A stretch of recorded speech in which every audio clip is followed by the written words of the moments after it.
Replay Review played another big part in a Royals game this afternoon. We'll give you our overall thoughts on it and how it affects the league next on Locked On Royals.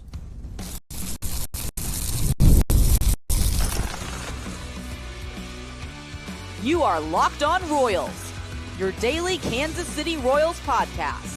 Part of the Locked On Podcast Network, your team every day. You are tuned into another edition of Locked On Royals in the Locked On Podcast Network. As always, I'm your host, Jack Johnson, and you can find me on Twitter at JohnnyJ_15. That is at JOHNYJ_15. And you can check us out on wherever you download your podcast. That can be Spotify, Apple Podcast, Amazon Music, Google Podcast, Odyssey, and YouTube. Just be sure to hit the follow button and subscribe. Before we get started today, I want to tell you that today's show is brought to you by 5 Hour Energy. Enough with boring, flavorless caffeine. It's time to give your caffeine a flavor upgrade with 5 Hour Energy shots. Go to www.5hourenergy.com or Amazon today. And with tomorrow being a Mailbag Friday, I do want to remind everybody that if you want your question to be included in tomorrow morning's episode, just respond to this YouTube video, title it Mailbag Friday so it's easy for me to find, and then leave your question below as long as it's PG, because we can always get in trouble here from the bosses if we have any cursing in it. Then we'll answer whatever question you got. It doesn't always have to be related to the Royals either. And with the regular season winding down, I know we won't have too many more of these to talk about the 2025 club.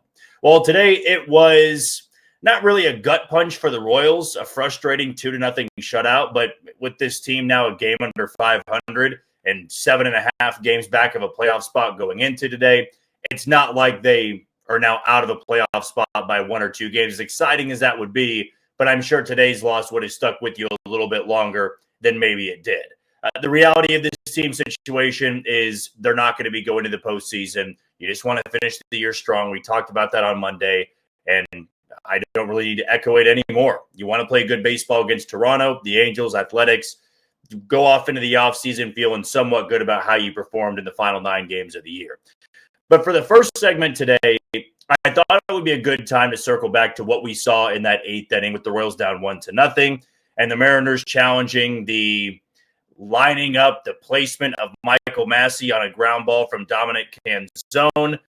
They argued that he lined up in the outfield grass, which by the rule is illegal. They're trying to ban, shift positioning, right? We had that for a little bit in baseball where it almost got a little bit too crazy, where you have a right fielder, a second baseman in shallow right, a shortstop kind of shaded over towards second as well. I mean, you had everybody on the right side.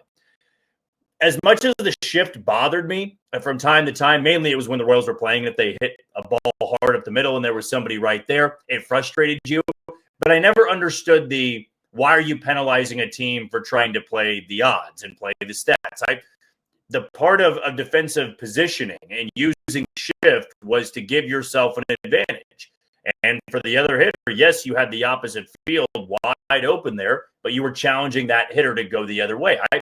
I truthfully never had too much of an issue with it. Was it silly from time to time, like on some of Joey Gallo's shifts? Sure. But for today, I really came away feeling that it's not really what baseball's about. We're arguing whether the heels are on the first part of the grass in right field, if we can even call it right field. I mean, it's right there at second base. I started thinking to myself, we're getting a little bit too crazy and too meticulous about how we are going to be challenging certain things in baseball. Now, let me be very clear in case there's any Mariners fans listening. That play did not impact the outcome of the game. It contributed to it, but the Royals didn't score. So at the end of the day, it really is a moot point that this Royals team didn't really rally at any point. They had the runners, they had guys in scoring position. That didn't happen. That's not really the point of today's first segment, saying, oh, well, the Mariners only won because Michael Massey was, called for that illegal positioning, and therefore the Royals had no chance to win. No, I mean, by the rule, all the second basemen know and all the infielders know you can't be in that spot.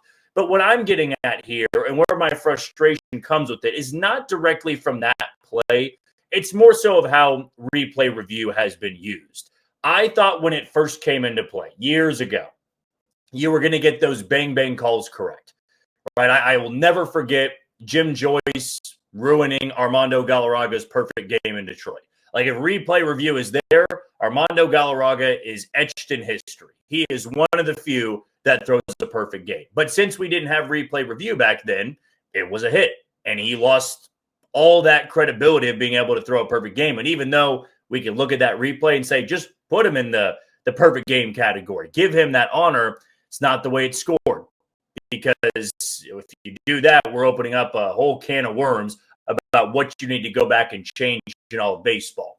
But I've always enjoyed that part of replay review. Close game, ninth inning, somebody beats out a ground ball, and it's a bang-bang play, but, it's safe, and then you overturn it to out. Like, you do want to have the right calls correct, because I've also come on this podcast before and said, the automated balls and strikes, like, I feel that they could implement that into baseball, and you'd have a lot better games, behind the plate. Quicker pace, you're not having umpires, ruin certain innings because they're calling a ball a strike or a strike a ball.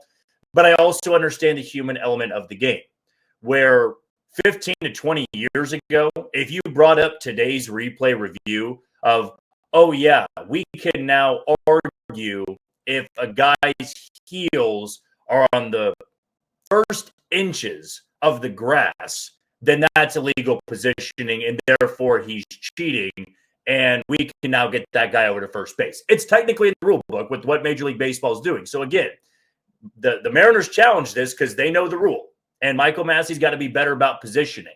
This is about, what are we really arguing about? Whether he was on the grass or in the infield dirt, that ground ball was right at him. And maybe your case is, oh, well, he was deepened up a little bit. It gives there more time for him to get a better hop. Michael Massey's a great defender. I think whether he's on the infield dirt or on the grass, it doesn't matter. He's fielding that ground ball. If he was in shallow right field and he makes a play, then yeah, we can challenge that because he's automatically, breaking and deliberately breaking those rules there. But when it's just like an inch or two there, I guess you can argue the point of, oh, well, in football, if your toe's on the line, even though it's right there and maybe it was an easy catch for you, it's still incomplete, right? I totally get that side to it. But that's also football where replay's been around forever. In baseball, I feel at times what we're reviewing is just silly. It really is. I feel the pace of the game has sped up a lot. We can all acknowledge that with the pitch clock and how the rhythm really settles in. Like even in today's game, the Mariners challenged Salvador Perez getting barely tipped by the ball in the ninth inning that puts him on first base. Like that to me is when we get a little bit too intense about it. And yes, you want to get every advantage you have. I don't blame managers or teams for challenging stuff when you can get the call correctly. Like the Mariners got both of those calls correctly. Kudos to them. This goes back to what the core principles, if you will, of replay review should have been, right? Maybe it should have been, okay, the call's at first base, right? Because we see those challenged more often than not. The bang calls at first place. We want to have replay review for that. But the fact you get replay review for a lot of things, and then there's things you can't get replay review on. Football has the same thing where, sometimes it's a judgment call and, oh, we can't review that. That is always silly to me. In baseball, there's like these certain things of if it's fair before the third base bag or foul, and then beyond the third base bag, it's like you can review that, but you can't review in front of it.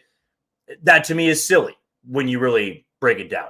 Maybe the silliest part of replay review is that you can get a challenge ruled incorrectly, or the call is upheld on the field, or you just get the challenge wrong. You can challenge again with this crew chief review. So I've gotten it wrong, right? I challenged something, it's wrong. Okay, can you guys challenge again? Would you mind taking a look at that? Yeah, no problem. We'll take a look at that. So you really have two challenges. So that part of it is always been very silly to me. And today, as I'm seeing this call get overturned, and let me reiterate, it's not what lost the Royals the game. It just sort of brought up that frustration of, are we really challenging this now where it's defensive positioning and a guy's not even really shifted over? He's got his heels on the grass. That's where you're slowing down the game to a point where it's just a little bit ridiculous, in my opinion. I'm also one of the people, too, that when you have people beat the throw to second base and they pop up for like half a centimeter or half a millisecond, they're a centimeter off the bag, we're going to call them out because of that, even though they beat the throw by a mile. I get a lot of these things are tricky to handle. It's not perfect, and it's never going to be perfect in that way. But I almost wish years ago when they implemented the replay review, it didn't need to be this. It didn't need to be, okay, I'm going to now challenge this because a guy is a few inches beyond what the rule says you can be. Therefore, we get somebody on first base. Kudos to the Mariners for doing it. As I said, that's heads up. Somebody in the replay room said, Michael Massey's not lined up correctly. We can get somebody on first base. And lo and behold, it turned into a run. So that is heads up, A-plus thinking on the Mariners side. For Major League Baseball in this replay system, I feel it's ridiculous. That is something we can overturn. And I hadn't really seen it before today. I had not seen a call like that get overturned. And the fact that the ground ball was just tailor-made, right? It was the easiest ground ball maybe Michael Massey's had all season long. He barely even moved, and yet that awards a runner first base. Does it change the outcome of the game? I mean, the Royals didn't score any runs, so maybe they lose 1-0, but it does change how you approach the last couple of innings against a really good bullpen. In my opinion, I mean, for replay review, it can get cleaned up a little bit. I just feel that sometimes with calls like this, we're straying away from what baseball really is and trying to correct these little bitty things that are maybe an inch wrong there, an inch wrong here.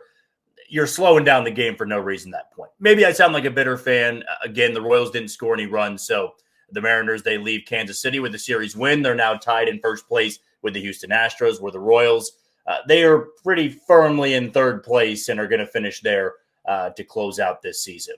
We'll take our first break of the show. When we come back, I do want to talk about another move late in the game on the Royals side and why I just simply disagree with it. We'll dive into that next on Locked On Royals. You are tuned into Locked On Royals and the Locked On Podcast Network. I'm your host, Jack Johnson, and you can listen to us on wherever you download your podcast. Before we go any further, I want to tell you about the title sponsor again in 5-Hour Energy. Caffeine just got a flavor upgrade. 5-Hour Energy shots deliver tasty caffeine in 17 bold flavors. Each 2-ounce shot packs the caffeine of a premium 12-ounce cup of coffee, plus B vitamins and nutrients with zero sugar and zero crashes. What I love most is how portable they are. Big taste, tiny shot, and you can take it anywhere and get that boost when you need it. Enough with the boring, flavorless caffeine. It's time to give your caffeine a flavor upgrade with 5-Hour Energy shots. Get the favorites you love or be bold and try something new in-store and online at www.5hourenergy.com or Amazon today. To go away now from the replay review and the ruling on that play in the 8th inning, the ground ball to Massey where his heels were lined up incorrectly, we are going to shift our focus into a move that Matt Quatraro made late in the game as well. In fact, it was the bottom half of that inning where the Mariners challenged the illegal shift or whatever we want to call it, legal defensive positioning, and the Royals were down 2-0. Jack Caglione has the swinging bunt. Royals bring the tying run to the plate. You got a tough lefty and former Gabe Spire on the mound, and Matt Quatraro goes to Randall Grichuk off the bench in place of Carter Jensen, who was 1 for 2 on the day off of Luis Castillo. With where this team is at, knowing at this point they're not going into the postseason, and we've now known that for the last couple of games, I would have loved to see in that spot Matt Quatraro just give the at-bat to Carter Jensen for a couple of reasons here. Number one, eventually Carter's going to have to learn how to face left-handed pitchers, and he's already seen a couple of them in his big league career. Randall Grichuk, yes, was brought in to hit left-handed pitching. When the Royals acquired him, it was this perfect Mike Yastrzemski, Randall Grichuk platoon they were going to roll with. When there's a lefty on the mound, Grichuk starts. When there's a righty on the mound, Yastrzemski starts. Unfortunately, Randall Grichuk just hasn't been very good. He's 1 for his last 30, I believe, and doesn't have a hit since August 24th. And what does he do in that at-bat? He pops up to center field on the first pitch. So kind of a wasted plate appearance. And I don't know why he was swinging first pitch to begin with when you've already been struggling that much, but I'm also not the one up there at the plate with the bat. With the Royals trying to finish out the season strong, a big part of this too is that you got to get these young guys experience. You got to get these young guys the opportunities. And Carter Jensen has been probably the team's best hitter in this series. And though it's not a high chance that he goes up against Gabe Spire, who's really good against lefties and delivers, but whether he does or not, I like him in that spot more than Randal Grichuk. Now, let me be very clear. If this was 2 to 3 weeks ago, 9 times out of 10, I'm putting Randal Grichuk up there because Randal Grichuk in his career has hit lefties very well, and he's got power from the right side. And you want to be able to take advantage of every little matchup that you have. And it's not that you go into that situation and say, well, we are 500. We're not going to make the playoffs. Therefore, I don't care about managing these advantages anymore. But I do feel that Carter Jensen is such a big part of your future, and you need to let him figure it out in spots like that. If he goes up there and strikes out on 3 pitches that are way out of the zone, it's a learning experience. I go back to when Ned Yost was the manager in Kansas City, and there was this very famous, period of the season when Alcides Escobar was young, and Alcides Escobar wasn't hitting that well. And Ned refused to go to the bench when Esky would come up late in the game. Like, it would be a moment like today where Escobar was up and they could have gone to a lefty off the bench who might have been a better hitter at that point in time, but he wanted to roll with Alcides Escobar. And he would constantly get asked this question of, why'd you leave him in there? Why did you not pinch hit so-and-so for Escobar? And he said, well, he's going to have to learn how to hit in spots like that. He's our everyday shortstop. And there's going to come a point where he comes up in the 8th or the 9th inning and he does deliver. And then you've got a guy up there with confidence that, hey, I can deliver in spots like that. It's why for these final 9 games, I don't want to see Carter Jensen or Jack Caglione pinch hit for. They got to know how to hit in big moments. We saw Cags do it on Sunday. Royals were down 2-0, 2-run home run. That's a big spot for him. To lead off that inning, Cags is up there, and it's Gabe Spire on the mound. I could have seen Randal Grichuk lead off in that spot. But when you get him on there, Carter Jensen actually had better numbers against lefties in the minor leagues this season. So I don't believe he's incapable of facing a left-handed arm. And I certainly don't want someone like Randal Grichuk, who's been slumping worse than anybody in the lineup, taking those at-bats from him. This needs to be about a learning process moving forward. And I, for one, have very much defended that matchup by matchup, a plan that Matt Quatraro has, whether it be relievers or it be pinch hitting. I can understand it. You want to get that advantage there. If you've got a lefty on the mound that is worse against righties, more often than not, you want to go to the righty. But Carter Jensen needs to hit in those spots. And with him being your hottest hitter in the series, I would have given him the dice roll there, right, instead of Randal Grichuk. And if Randal Grichuk is going to pinch hit, maybe don't swing at the first pitch, because that wasn't even a meatball pitch. It was up in the zone that was on the, on the black. It was a well-located up and away fastball. And Gabe Spire's good at that. And Gabe Spire would have been very tough on Carter Jensen. I don't mind it if you pinch hit for, well, I can't say Kyle Isbell anymore. He's on the injured list. But if you wanted to pinch hit for Jonathan India, right, or Michael Massey, which happened, they pinch hit Jonathan India, and he went up there and watched 6 pitches. He didn't swing at anything. And the one he took down the middle was about as middle as you could possibly be. So though those 2 moves didn't work out there, I can understand Jonathan India hitting for Massey more than I can Randal Grichuk for Carter Jensen. That's a spot where I feel Carter Jensen can learn a little bit. If he gets embarrassed, humiliated, it's a good left-handed arm that you're facing there. You're just not in a position anymore where, the playoffs are going to be within grasp. And I feel that the way you make the most out of these final 9 games, as I've probably said 3 or 4 times in this segment, let the young guys play. And they've been starting every single day of late. So that's been absolutely a positive.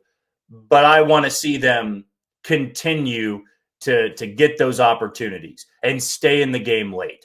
If it's something on Friday, Saturday, or Sunday where Carter Jensen's up there in a 1-run game and it's 2 outs and there's a lefty on the mound for Toronto in the 9th inning, I want to see Carter Jensen hit.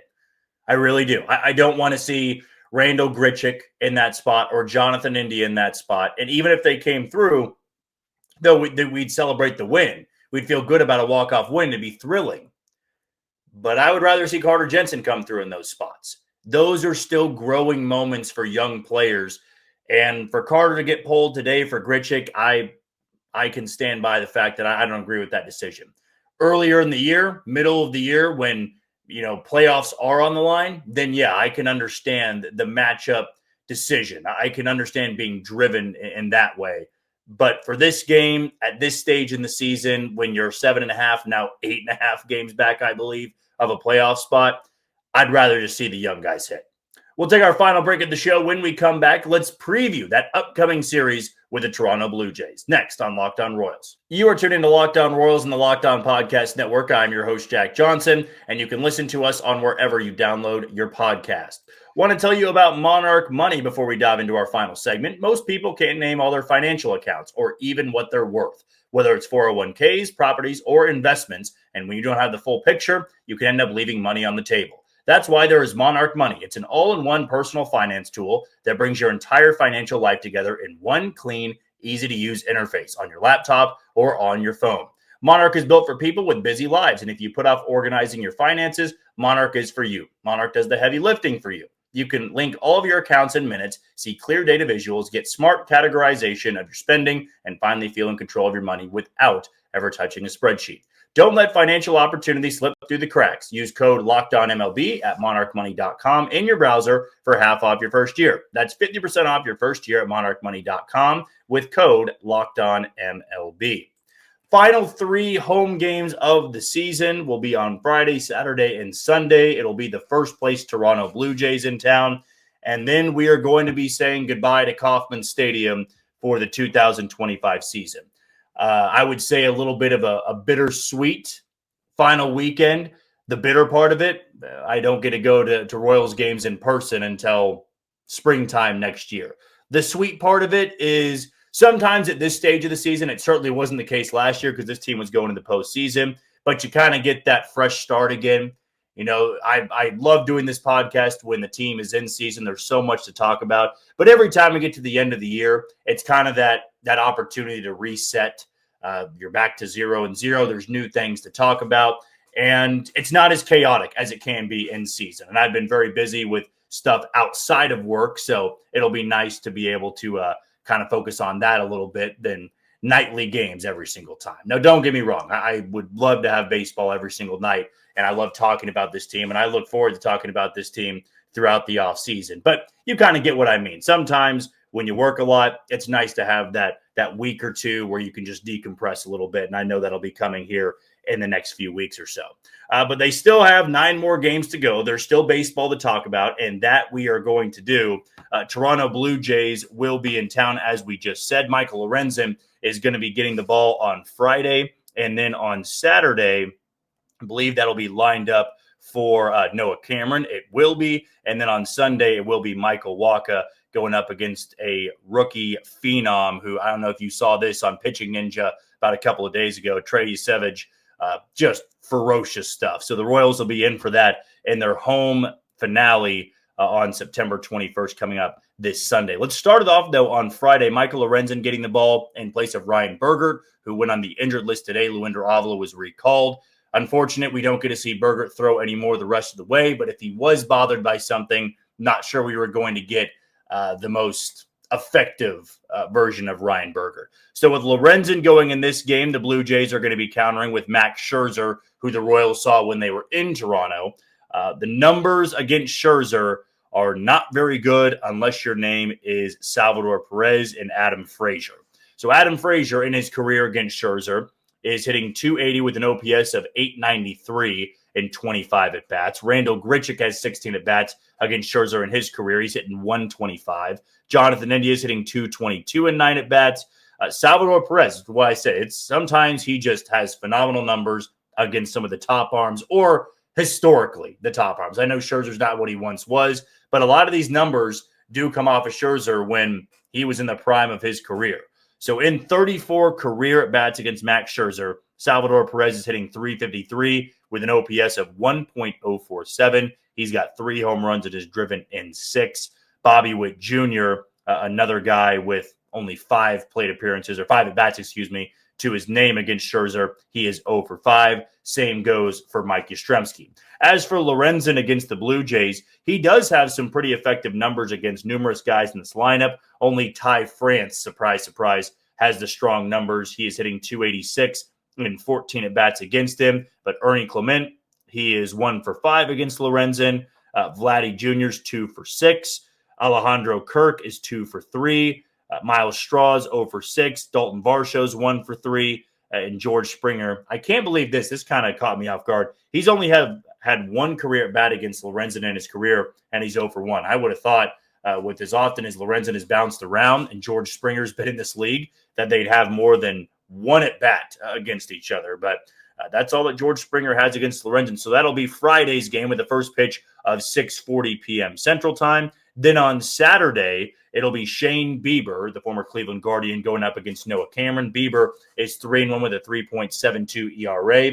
If you can recall, he didn't get started until about a month ago, I believe it was, right after the deadline. And so far in 29 innings, Bieber has a 3.72 ERA. He struck out 30. He's coming off a quality start against the Orioles when he threw 6 innings, a 1-run ball, and struck out 5. Also went 5 2/3 against Houston on September 9th, gave up 3 earned runs and struck out 4. And then he did give up 5 at Great American Ballpark in Cincinnati back on September 3rd when he worked through 6 innings there.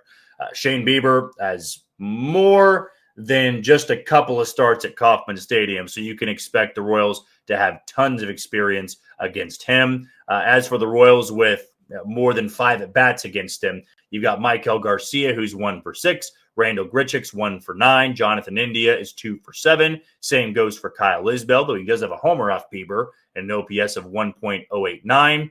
Michael Massey is 3 for 6 in his career. Vinny Pasquantino's 2 for 3. Salvador Perez hitting 250 in 24 career bats. And Bobby Witt Jr. really struggles and has the lowest number of any Royal in facing Bieber. He is just 1 for 12 in his career with an OPS of 381.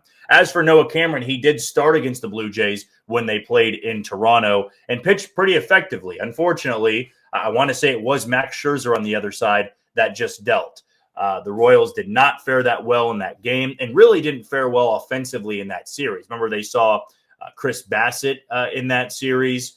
I know they faced Max Scherzer, and maybe it was Kevin Gausman they teed off on in Game 1. That's what it was. It was Gausman in Game 1 they teed off on and then didn't fare very well against Scherzer and then didn't fare well against Bassett in that series finale, but they stormed back late in that game off the bullpen and found a way to win that series. But as for the Blue Jays that have numbers against Cameron, it is Ty France again because he faced him when he was a Twin this year and then a Blue Jay. He is 1 for 6 against him. And the only other Toronto players that have a hit against Cameron would be Davis Schneider and then Miles Straw. So not a lot of familiarity there unless your name is Ty France. In that case, you faced him twice in 2 different ballparks for 2 different teams. First pitch on Saturday will be at 6:10. And then that series finale will be Trey Yesevich going for the Blue Jays, Michael Wacha, and his 9-12 record, 3.79 ERA, grabbing the ball. Fingers crossed he can look a lot better than he did on Tuesday against the Mariners. He was out very early on. Want to say he was charged with 7 earned in that start. Yeah, it was 9 hits, 7 earned, and just 2 2/3 innings. Didn't even strike out anybody. That was by far and away the worst start for Wacha this season, and I'd go as far to say that was the worst start he's had all season long. But as for Trey Yesevich, as I said, if you follow Pitching Ninja on Twitter, this guy was ridiculous. In his 5 innings of work against the Rays, he struck out 9, got robbed of an immaculate inning. He ended up striking out the side, but on a 0-1 pitch, it was his fastball perfectly located down in the zone, and it gets called a ball. And then he strikes someone out 2 pitches later. So that was frustrating to see because, once again, umpires taking greatness out of the hands of a pitcher. He still was just lights out against that Rays lineup. So that won't be a fun matchup for Royals hitters. Goes without saying that nobody has faced him. Might have been able to face him in his minor league career. I'm not 100% sure on that. But as for Wacha against the Blue Jays, Ty France once again popping up here. He hits .429 against Wacha in 28 career at-bats.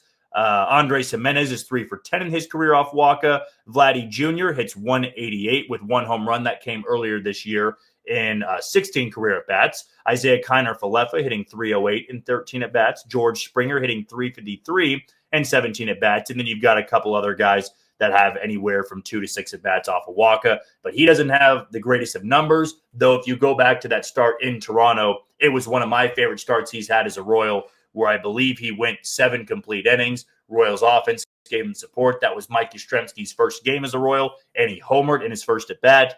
But that just feels like years ago at this point. So season is winding down. We still got baseball to talk about, and I can't wait to talk about stuff in the offseason. That's what I should probably go back and reiterate when I opened up this show. It wasn't to say I'm tired of talking baseball. It's more so about saying I'm tired of talking about the 2025 Royals, which I feel for everybody, you might be a little fatigued at this point, which the offseason, it brings new life. That's what I'm more so trying to get at, where it's that fresh start, fresh look at the 2026 Royals, and you can be amped up about that again. And we'll be leading you all in the offseason and into spring training, and then Royals baseball will be right around the corner in February, and we'll be down there in Surprise covering the Royals when they first show up on day number 1. That'll do it for today's edition of Locked On Royals and the Locked On Podcast Network. I've been your host, Jack Johnson. Thank you for making Locked On your first listen every day. For your second, find the all-night Locked On MLB Game Night. Every game, every night, until a World Series champion is crowned. Get local analysis on a national scale and find MLB Game Night on Locked On MLB on YouTube or wherever you listen to your podcast. Tomorrow, it will be a Mailbag Friday, so get your questions in and look for my tweet a little bit later on tonight. But until tomorrow morning, you take it easy, Kansas City.